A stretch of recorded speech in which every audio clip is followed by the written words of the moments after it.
Where's my cue? Okay. All right. Welcome, everyone. For all of you that know me, you know that I am a big supporter of this mayor, so you know that I am very proud right now.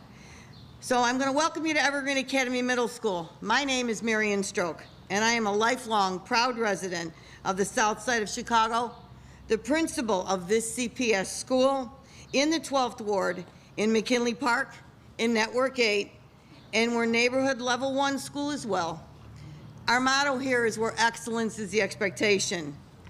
Equity, empathy, and rising to the 212th degree, that means going that extra mile, is our vision at Evergreen for excellence. Our mayor exemplifies someone who fosters and advocates for that vision, that same vision of excellence for the education of all students.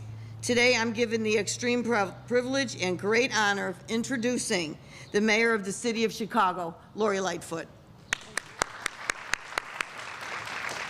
Thank you so much. You know, I had the opportunity to walk through the school coming up here today, and it took me back to my elementary school years. And we had a very small school, probably a couple hundred kids. But the thing that I remember so much about that experience, and Principal Stroke, you really brought it home to me, is this sense of community. And it really starts with the principal and the teachers and the cooks and everybody in the school community really being focused on making sure that we provide the best possible nurturing learning experience for our young people. And even though the school wasn't full of students today, I really, really felt it. Glad to see you all here. But that kind of sense of pride and determination and really challenging our young people to live their best life and really reach for the stars. If you are able to instill that in the elementary school years, there's nothing that they can't accomplish. So hats off to you and the entire school community. And thank you for that introduction. Let me also give a big thanks to the other folks that are able to join us here today. Alderman Cardin is whose ward in which we are sitting, and he's one of the hardest working city council members, doing great things for the community, so thank you, Alderman, for being here. One of our CPS parents and mother of a recent graduate, congratulations, by the way, Alma Sagala. Daniela Rudis Goodman, who's a member of the Crown family, and as I'll explain, is one of the people that the Crown family really responsible for making this announcement possible. Danielle serves on the Crown Family Philanthropies Board, as well as its Education Giving Committee, and their generous contribution has supported us. We are also incredibly grateful that you could join today. Stephanie Bonchero from the Joyce Foundation, Kids First CEO, and one of my favorite people in Chicago, Dan Aneo, and of course, Dr. Janice Jackson. Can't say enough to thank you for everything that you do for CPS every day. Folks, this is a big moment for our city, and I'm really thrilled to be sharing this with you. Today in 2020, as we all know, internet access is more than just an accessory. It's one of those powerful equalizers we have. A recent national study by the Pew Research Foundation found that over 20% of students could not complete schoolwork due to the lack of a high-speed internet connection in their home. And that number rises to over 40% in low-income families. And unfortunately, the reality of that study is very much borne out here in Chicago. COVID-19 crisis has impacted our city in many ways, including revealing unacceptable disparities across our city, from healthcare to jobs, education, food, and web access. Inequities that have existed for generations and brought into high relief by this terrible disease. As Pastor Otis Moss of Trinity Church once said, and I think eloquently so, our fight isn't just against COVID-19, but against COVID-16-19 and the things and institutions and structures that emanated from them that are still very much part of our present now. In confronting the challenges related to this disease, one of the things I've told my staff time and again is that we're not going to build temporary scaffolding to address an immediate problem. We are going to build a foundation on which we can forge long-term solutions. And in doing so, seizing this crisis by transforming it into an incredible opportunity to improve the life of our city and right the wrongs that have festered for way too long. This is what we need to do to be true to this moment and to bring true equity and inclusion to the residents of our city. And that's exactly what we are here to announce today. Back in March, when COVID-19 fully arrived in our city, as you know, we had to close our schools for the safety of our students, staff, and communities. And this created huge challenges for our students and families who suddenly need to transition to a new remote learning curriculum to keep our kids learning and engaged. But remote learning itself created its own challenges due to the thousands of CPS students who truly didn't have access to a computer in their home, much less internet access. But to the credit of Dr. Jackson, Dr. LaTanya McDade, and really the entire CPS team, they immediately went to work to address the digital needs of our students. And they moved heaven and earth to make sure that our students would stay connected and have the ability to learn. But the reality is, to truly create a lasting solution to this problem, we need a city response to close the digital divide that plagues too many of our neighborhoods so our students are truly empowered to learn. And that's exactly what we're doing.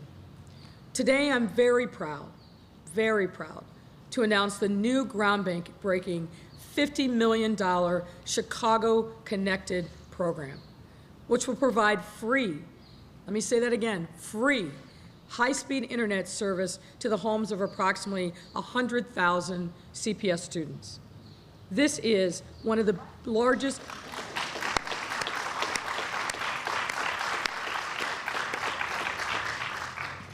This will be one of the largest efforts of its kind in the country. But with a horizon of 4 years, it will also be one of the longest and deepest investments of its kind.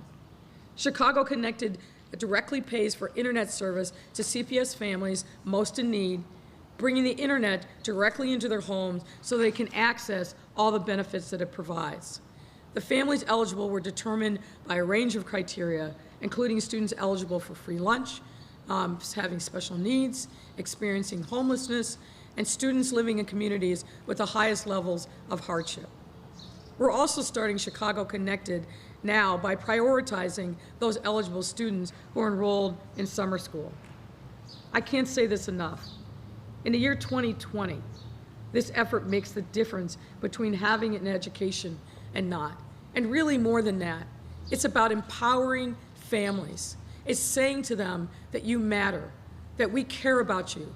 We want you to be connected. We want you to be able to take advantage of all the full benefits that the internet provides, not just for homework, but staying connected and that information that's available on the internet. That is true power in the hands of our students and their families. That's important. And more than just for our students in need, this will also allow families of these students to build their own career skills, apply for jobs, support their homes, have access to health care, especially telehealth in this time of COVID-19, as well as learn English, fill out their census form. By the way, if you haven't done it, do that today. It takes 10 minutes. Register to vote, along with a multitude of other needs that the web provides, all of which takes our city one step further to being more equitable, more inclusive, and just more fair. And for all of that, we have a lot of people to thank, starting with the generous contributions and commitment of our incredible philanthropic partners, who time and again has stepped up for our city when we've needed them, especially over these last few months. Let me start with Ken Griffin and his team at Citadel, who provided $7.5 million for this effort. Some of you know this, but it bears repeating. Ken has been a passionate supporter of education, upward mobility, and access in the city of Chicago for 3 decades. And as I think about it, this initiative sits at the nexus, of course, of education, technology, and opportunity. And Ken is one of the most passionate people in our city about all 3 of these issues, and particularly the synergies and opportunities provided when we think holistically about all of them. And I thank Ken and his team at Citadel for their generosity. I mentioned the Crown Family Philanthropies, who provided $5 million. Again, the Crown family has deep roots in our city, and their individual and collective giving of time and resources is at the heart of so many of the important initiatives that are going on across our city, and we are grateful for their participation in this project. The Chicago Community COVID-19 Response Fund, who provided $2.5 million through the Chicago Community Trust and United Way of Metro Chicago, along with $2 million from Illinois Toolworks, another important business partner in our city, $1.5 million from the Pritzker-Traubert Foundation, and we can't say enough to thank Penny and Brian for their incredible contributions in so many areas for so many years across our city. $500,000 from the JPB Foundation and $250,000 from the Joyce Foundation. And in addition to these contributions, Chicago Connected also comes with a commitment of $750,000 from President Barack Obama and First Lady Michelle Obama. The John D. and Catherine T. MacArthur Foundation, the Chicago Community Trust, to the Children First Fund to support efforts by community-based organizations on the South Side. These include helping identify families that could be eligible for this program and making sure that we get the word out to them about the benefits of this program, working with families to sign up and assist families in computer and internet literacy, which is also critically important. We owe all of these individuals and foundations a big round of applause.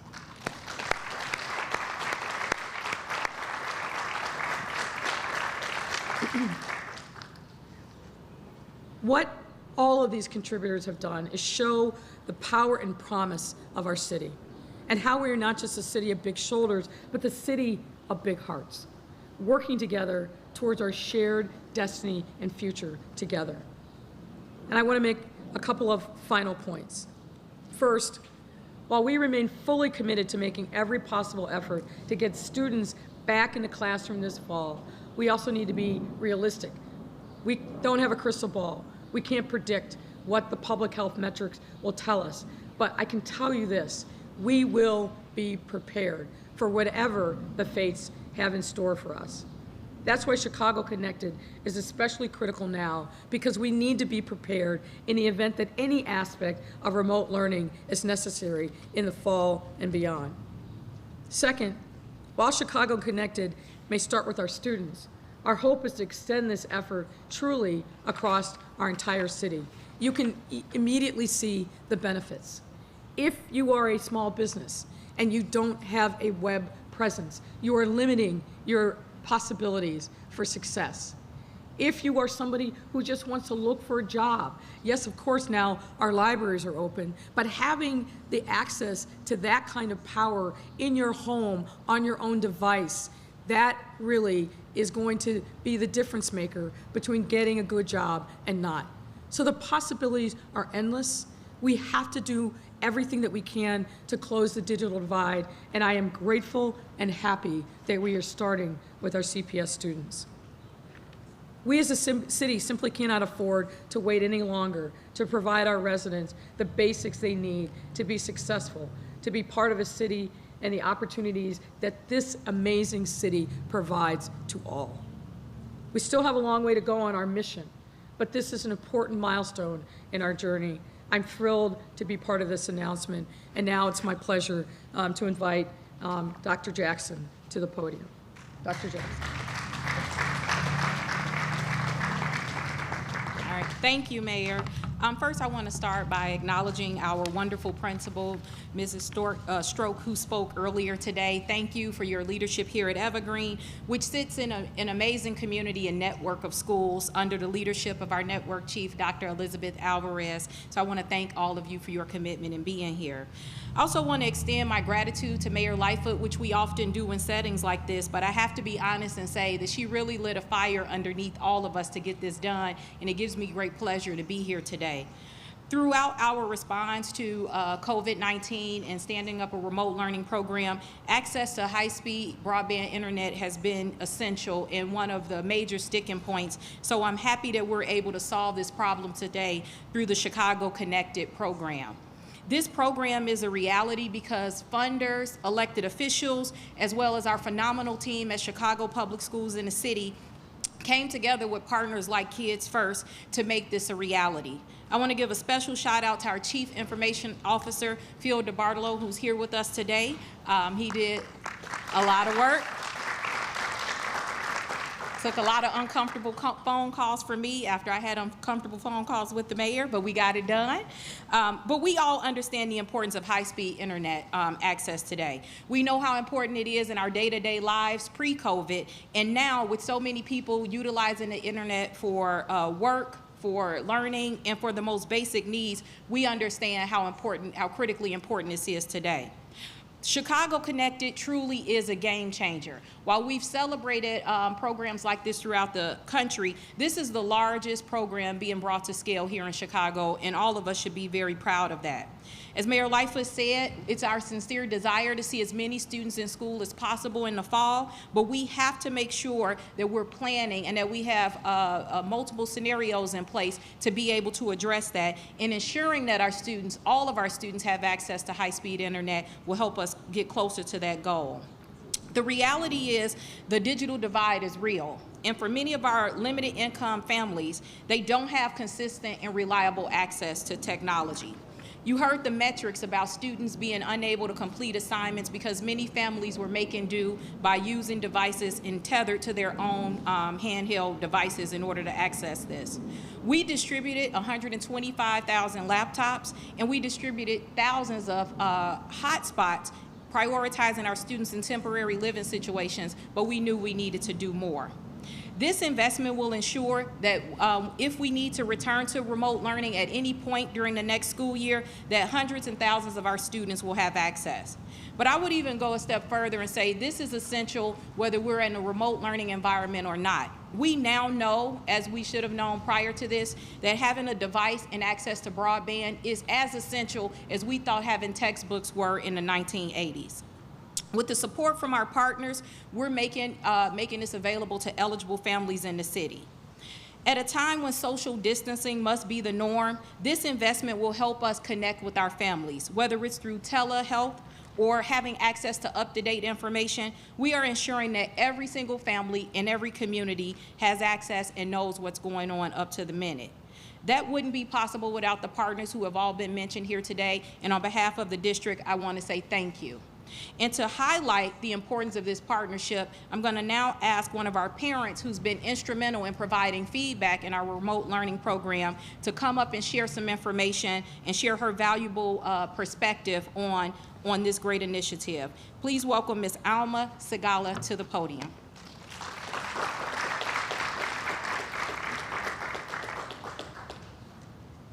Thank you, Dr. Janice Jackson. Buenas tardes. Mi nombre es Alma Sigala y soy del vecindario de Bacow de Yars. Tengo 2 hijos ya graduados de CPS. He estado activa en las escuelas por años en el sureste de Chicago y soy parte de un consejo compuesto de padres en toda la ciudad que les importa la educación. Esta iniciativa llamada Chicago Connected provee internet gratuito para los estudiantes y familias de bajos recursos. Es muy importante que las familias tengan acceso a este servicio, ya que el cambio repentino del aprendizaje remoto y las clases virtuales tienen sus desafíos debido al COVID-19. En general, proveer este recurso nos lleva más cerca de la equidad aquí en Chicago. En realidad ahora es que 1 de cada 5 estudiantes no tiene internet. Estos estudiantes tienden a ser más del áreas del sur y del este de la ciudad, predominantemente de comunidades afroamericanas y latinas. Gracias a CPS y a la ciudad de Chicago por trabajar en esta iniciativa que reduce la brecha de oportunidad para los estudiantes y crear un sistema de educación más equitativo. Crear la infraestructura de esta iniciativa no es un logro fácil. Esto es un excelente comienzo, pero aún hay más trabajo por lograr profunda equidad en Chicago, de aprendizaje virtual a visitas virtuales del doctor, a aplicaciones de trabajo y a otros más. Debo decir que el servicio de Internet no es un lujo, es una necesidad. El acceso al Internet va más allá que estar a la vanguardia, es estar conectados y poder avanzar hacia un futuro para nuestros hijos. En nombre de todas las familias, doy gracias a las organizaciones como Kids First Chicago, que estuvieron trabajando para que esta campaña se llevara a cabo y fuera posible.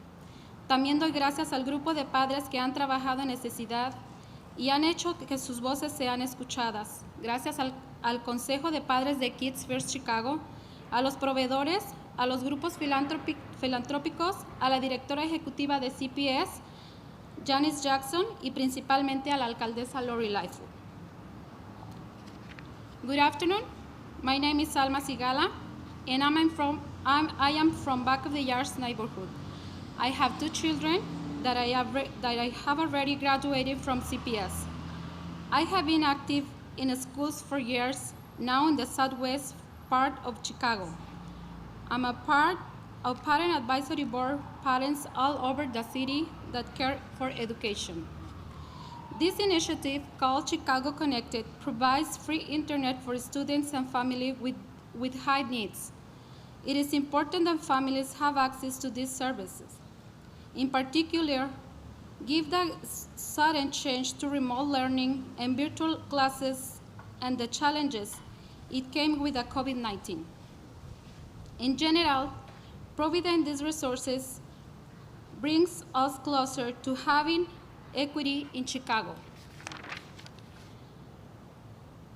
This really now is that one of the 5 students do not have access to the internet. These students tend to be from the south side and west side of the city, predominantly Black and brown communities. Thanks to CPS and the City of Chicago for working on this initiative that addresses an opportunity gap and makes the school system more equitable. Creating the infrastructure for this initiative is not an easy task. It's an excellent start, but there is still work to be done to create deep equity in Chicago. From e-learning, online doctor appointments to employment opportunities and more. I have to say, internet access, it is not a luxury. Access to the internet goes beyond being at the forefront. It is about being connected and being able to move forward a future for our children. In the name of our families, I give thanks to the organization like Kids First Chicago that work on making this initiative happen.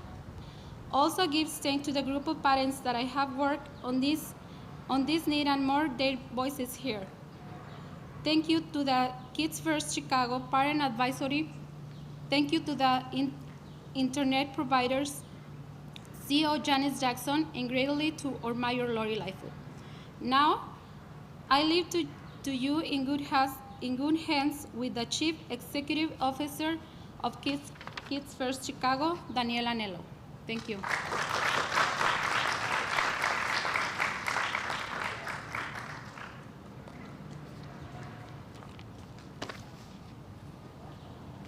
Good afternoon. I'm Daniel Anello, the CEO of Kids First Chicago, and I am delighted to be here on behalf of the parents that we work on behalf of every day, and all the people here who have been a part of making this real, so thank you. So at Kids First Chicago, we work with parents directly to understand what are the things that are impeding their access to a high-quality education in Chicago, and really, in partnership with them, work closely with the district, the city, and others to shape policy and systems to make sure that it reflects what parents are ultimately looking for their kids. And in the wake of COVID-19, as you heard from everyone who's come before me, you know, it was fairly devastating to many of the families that we work with. And we had conversations with hundreds of families across the city, including Alma's, where they shared with us the hardship that came out of the moment that we hit this new reality. And at the same time, amongst all of those things, we kept hearing a steady drumbeat that remote learning and access to internet were a real challenge. And in particular, it wasn't just them, it was their neighbors. And so what we do with our work is we try to turn that into how do we investigate and find data, analytics that support how big a problem this is from a depth and breadth standpoint. And many of you have seen that. The report that we released with the Metropolitan Planning Council highlighted many of these things, but I think there was two things that emerged out of that report that were really important. One was there was an opportunity to do a sponsorship program with organizations like Comcast, RCN, and these internet service providers that have really stepped up to be partners in this. And two was that this was a problem that we could solve if we came together in partnership today. And so I really am here with tremendous gratitude for the city and CPS, United Way, the internet service providers that have stepped up to be a part of this, and really our parents who helped elevate this issue from the beginning. But I want to say a special thanks to a couple people. I'm gonna highlight them in groups, but Jenny Bennett, the CFO of the city, who has been an incredible leader on everything that's happened. I see other people nodding their heads that are part of our team, but you and your team have been incredible. Phil DeBartolo, who gets 2 shout-outs today. Your team at CPS has also been amazing to work with. Matt from Comcast, Adrian, thank you. Seth from United Way. I think that there's no way that this doesn't happen with the collaboration that's happened over the last 8 weeks. I am really happy to be here, so is my wife. But most importantly, I think this is the power of what partnership can bring in a city like Chicago when we come together and we fight on behalf of kids and families in the city. And so with that, I just want to say thank you. This opportunity is really going to open the door for hundreds of thousands of kids and tens of thousands of households. And I'll stop there and hand the mic over to Mr. Cardenas, the Alderman of the 12th Ward. Thank you. Thank you so much.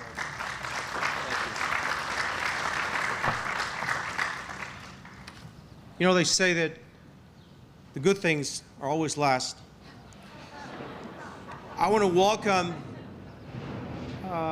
our great mayor of this great city of Chicago, who has had a tremendous year. And I want a round of applause for her job and for her leadership in these tumultuous times. Welcome to Evergreen Academy, where excellence is not just a goal, but a mission. This is my daughter graduated this year in 2020, so it's a special year all the way around. Mayor, thank you for making me a partner in this important initiative. You know, it started, and by the way, before the critics start, with a resolution for hearings on broadband and the digital divide in marginalized communities. From the get-go, I got a call from a very special person, which I'm going to mention, that we should work together on this, to be patient, to collaborate, to hold off. Let's do it right. And I did not want to be like other of my colleagues who jumped the gun and showboat. I'm not naming names. There's no reason for that. We want peace. So we've been working this for, I would say, about a month and a half, almost 2 months. And Jenny Wong Bennett, I've been on the phone with her many, many times, working with her on asking me to be patient, me pushing the envelope, asking for details. What's the plan? When is it going to happen? People want hearings, people want answers, communities want answers. The students are going without internet, they're not learning, we're falling behind. Our communities are beset with problems, this is gonna get worse, this just cannot happen in the city, and so on and so on. But I wanna address something important in this city and the leadership of this mayor. Because much has been said in the media, and in context which very much disturbed me, that somehow she was abandoning their neighborhoods. It was said. You guys printed it.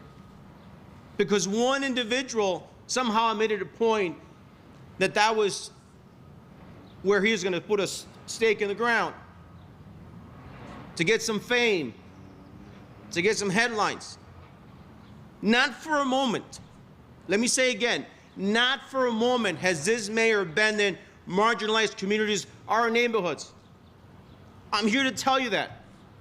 And I would not tell you that if I didn't know that I've been working on this for almost 2 months, way before the troubles, way before the protests, on something as important as our kids and their future.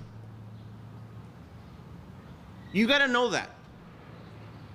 So when you start reading the Twitter feed, put it aside and always know this. Responsible people will do responsible things. And that's what leadership is all about. Not just the moment of the headline, but what are you working on long term, for the next month, for the next year, for the next 5 years?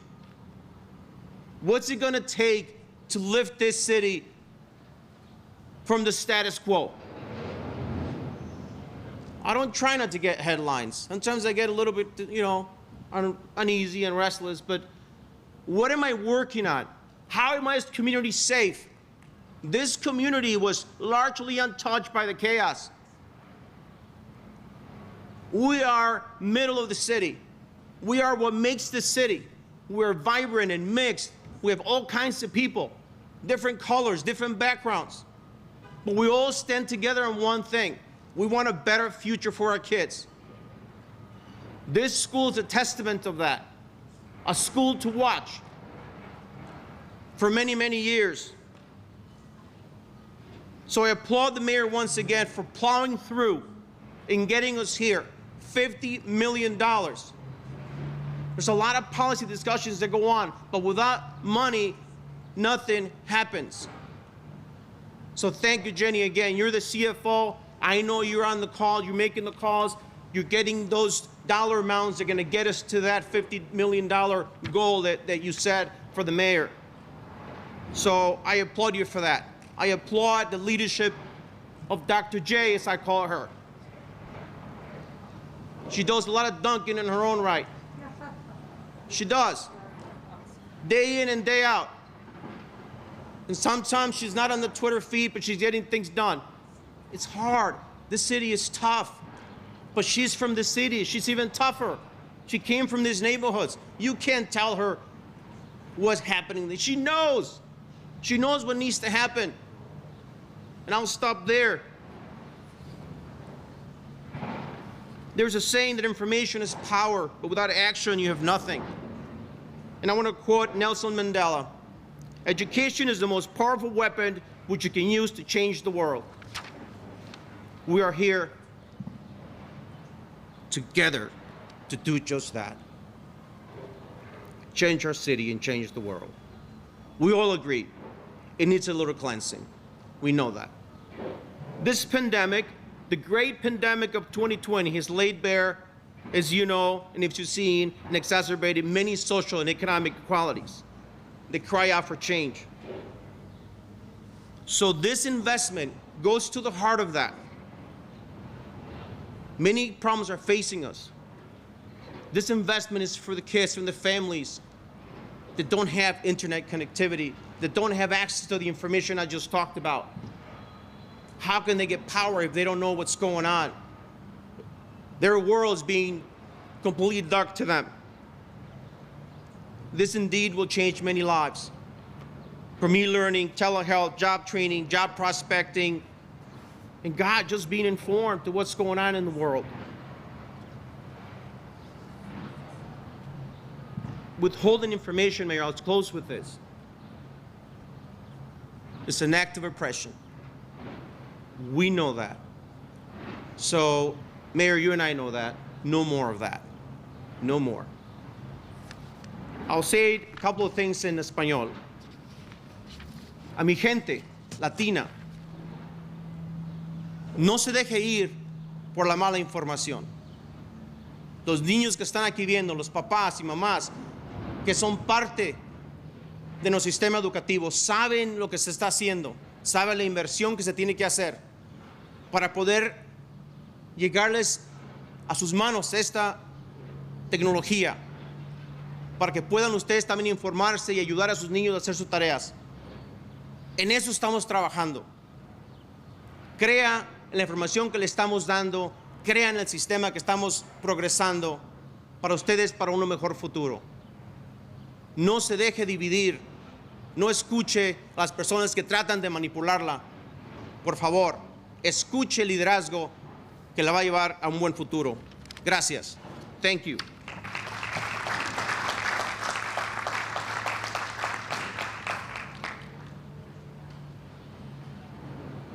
Thank you, Alderman. Always passionate, always right on point. Really appreciate it. Happy to take your questions. Thank Good you, afternoon. Mayor. And I wonder if maybe Dr. Jackson might answer this one with you. As far as the timetable for the fall, this seems to indicate you think there will be more remote learning. When might parents learn what the plan will be, and do you expect it to be a blended in-person and remote learning? Well, I think, and I'll let Dr. Jackson speak more to the specifics. Look, the fact that there is this massive digital divide in so many neighborhoods across our city is a problem that we just have to solve. We're starting with, I think, an obvious point, which is connecting up our school children and their families. So whether, and I think Dr. Jackson said this in her remarks, it's not just about in-school remote learning. It's about giving power and access to information to our families. This is something that's been needed for a very long time. I think the remote learning challenges really highlighted the fact that this was an issue.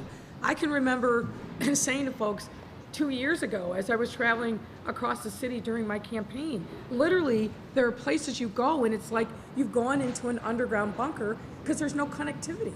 That is a problem that we have to solve. It makes sense to me that we're starting with our children. Certainly our hope is that we will be back in classes safely, but we've got to prepare for either occasion. But this digital divide issue is real, and we're starting to tackle it with this investment. Is there a timetable for the parents to hear? Yeah, so I mentioned this in our board meeting yesterday. First of all, we've been working on the reopening plan for about 2 months, just like this. We were awaiting the guidance from the Illinois State Board of Education, which came out earlier this week. We intend to put something out in the coming weeks, and it will be a draft, and then there will be a couple of weeks for parents and community members to weigh in. The district will be hosting a few sessions related to that, and then we will also instruct schools to put together their own specific plans that they're going to share with their local school council. So I would say in the coming weeks you'll hear more about that plan, and it will heavily focus on community engagement. Thank you. Craig Delamore wants to know, how long will the initial funding and commitments sustain the free or even minimal cost internet service for low-income people, and how many devices will be needed to make sure everyone has access for good? So this is an initial 4-year commitment, but this is something that the city has to own responsibility for. We're able to make this announcement now because of the generous contributions of the donors that we've listed, but this is something that we have to own responsibility for as a city, and we're going to continue to work constructively with the various internet service providers to make sure that they are also living up to their commitment and obligation. But we have to be in this for the long term. We've passed out, I believe, 100,000 devices over the course of this school year.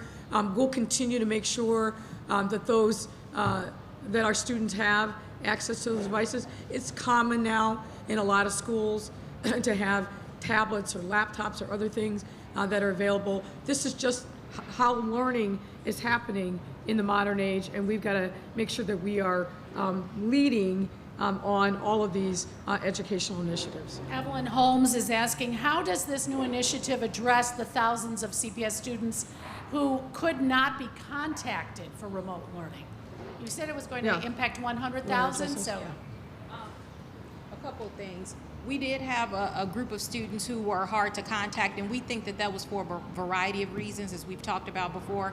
There are mobility challenges, but I think that the connectivity is a huge piece. If they're not getting the emails from the school, if they're not seeing the updates, if we don't have good contact information as people move around, that makes it more difficult for the schools to stay in touch. And so this access, I think, is a game changer because it will allow us to have other modes of communication with families when cell phones aren't working. Now they'll be able to use their emails and social media, et cetera, so that they can stay abreast of what's going on. Could you say for 1 minute from Adriana Cardona from WBEZ, on the new broadband, what's your troubleshooting strategy when parents and students experience technical difficulties?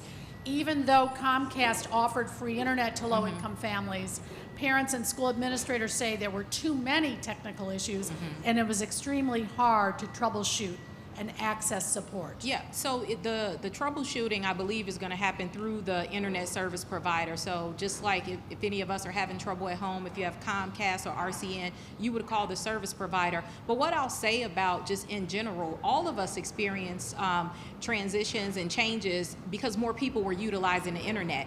I know that there were times when I would have an outage or it would be spotty because there were more people using it. And so we'll continue to work through that, but many of our internet service providers have also been updating their infrastructure so that they can provide more reliable service. But I think what I want people to take from this is that that's a good problem to have. If we're trying to figure out how to make sure that the connection is better, but you have access and you are connected, that's very different from being in a place where you don't know what's going on and you don't have any access. So I count that as a good problem should it arise. Last two questions. Really? Really. Wow. Okay, I better move over to, Anella's tough. You know, can I just add too, as you're looking, the other part of this, I mentioned it in my remarks, but I want to highlight it here in light of your question. Getting connected to technology at times can be intimidating, particularly if you're not used to it. So part of the monies in this investment are going to go to helping bridge that divide with students and families and providing them with technical assistance and support. So it's not about the hardware, but it's also about helping them understand how to use these tools as another learning device. could we get your reaction to the vote yesterday in the school board about keeping police officers in Chicago schools? Heather Sharon wants to know, do you still support an elected school board? If so, what discussions have you had about the makeup of the board? Well, look, there's ongoing discussions about what that would look like, and we'll continue to have those discussions with our various stakeholders. But the real issue is, I am glad that the board decision came down in the way that it did. What's critically important, and I think it's underscored by why we're here, who's here in the school community. Every school is unique, and every school community is unique. It is not for me as the mayor, Dr. Jackson as the CEO, to dictate to local schools what resources they need. Some choose to have the SROs, some choose not to. But it's got to be based upon what the unique circumstances are at the local level in each school, and making sure that we're continuing to empower those local school councils. So there's a process that's ongoing right now. There's a lot of information that's being provided to the local school councils. Dr. Jackson and her team, particularly the safety and security team within CPS, are working with local school councils to make sure they have information, and information is going to empower them so they make informed decisions. So really the vote yesterday was about allowing that process to continue, to make sure that the people who are most affected, but also have the best information about what the needs are of local school communities, that the decision lies with them. Kelly Bauer from Block Club is asking, you recently said no real Chicagoans have told you they want to defund police, yet there have been... I don't think I ever said that.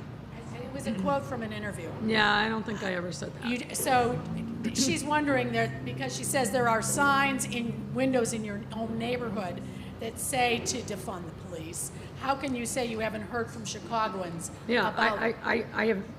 If that was a quote, I was profoundly misquoted. I've never said that. what I've said is this. What I hear when I hear defund the police, because I try to engage people in a substantive conversation, what I hear from folks beyond the hashtag and the slogan is that they want more resources in their communities. They want more resources around schools, mental health, affordable housing, good paying jobs, all the things that we know that are the kind of investments that are important to really stand up healthy and vibrant communities. That's what I'm hearing from people when we get into the opportunity to get beyond the hashtag and the slogan. I've talked to people who signed on and said, defund the police. And I said, so let me understand this. Do you really literally want the police out of your neighborhood, out of your ward? I'm yet to hear one person that says, yes, that's it. I know they exist because there's some people who truly believe that reform is absolutely not possible and we're wasting our time. I don't share that belief. But most people that I've engaged in conversation with around this question are really saying, don't starve us for resources. And I agree with that. And absolutely, One more last question. question. Okay, a sports question from WGN Radio. They're asking about fans in the stands. The Cubs said today they really anticipate Cubs fans in Wrigley Field. I'm sure the White Sox would like the same. Mm-hmm. Will there be fans in the stands to watch Major League Baseball? Well, look, first of all, that's a discussion that we have not had with any of the major sports teams in that level of specificity. And I know that Crane Kenny apparently went on WGN today and made some statements, but we have yet to hear from the Cubs specifically about what is your plan for safety. So as I understand it, he talked about 8,200 people in the stands at Wrigley. That's a lot of folks, and it absolutely, obviously, exceeds both city and state caps on venues and capacity. But fundamentally, whether it's 8,000 or 800 or 80, there's got to be a plan for safety. And we're happy to engage in that discussion with all the sports teams. Obviously, there's no bigger sports fan than me. And I want to be able to enjoy live sports in the stands myself. But we've got to do it at a time when we know that that's appropriate under the public health guidance. And we're not there yet. And we've got to do it in a way that makes sure that when those fans are queued up outside the venues, when they're in the venues, and when they're leaving, that there's a plan to keep them safe and minimize the risk of COVID spread. And again, we're happy and anxious to engage in that conversation, whether it's the Cubs or my beloved White Sox, whether it's the Bears, because it'll be football season soon. Same thing with high school sports. This is a conversation that is ripe for us to have and make sure that there are real plans in place to get it done. Thank you, Mayor. Thank Thank you. you, everyone. Thank you.